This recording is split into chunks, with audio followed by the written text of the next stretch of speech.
سلام مرحبا بكم في قناتي بونير سون غلوتين للوصفات الخاليه من الغلوتين. اليوم جبت لكم وصفه البرجر. شكون اللي ما يحبش البرجر، خاصه احنا في فصل الصيف، برجر ولا لي تشيز.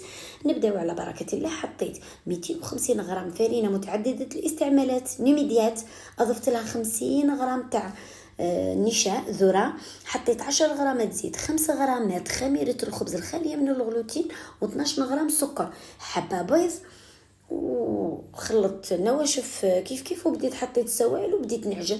حطيت 250 غرام حليب دافي زايد 50 غرام ماء، عجنت مليح واحد 6 دقائق ولا.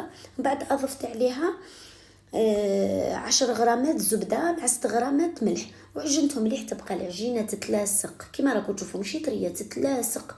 حطيت شويه لا فارين فوق لو بلون دو طرافاي اللي قسمه طميت بها العجينه تاعي باش نقدر نقطعها ونشكلها. وزنت الكريات انا 120 بصح الكبار، تحبوا دي برجر كبار عندكم 100 غرام، عندكم 80 غرام عفوا، 100 غرام 120 غرام كيما شفتوني. حطيتهم في لو بلاطو تاعي، خليتهم خمروا كي خمروا. لي باديجوني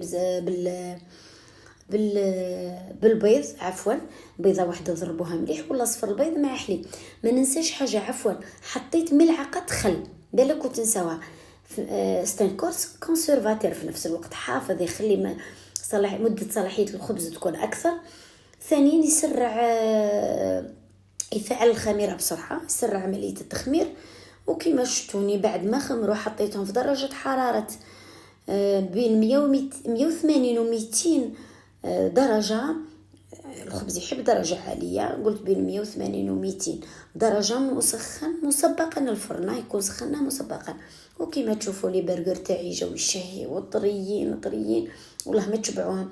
كنت وريت لكم كيفاش حضرت اللحم تاعي ولا لا لو بولي. انا درت بولي، نحط البولي معدنوس، البصل، الثوم، شويه كمون، لفح سي راس الحانوته، شويه فلفل كحل اللي يحب، طريف زبده باش يجي طوندغ هكذاك.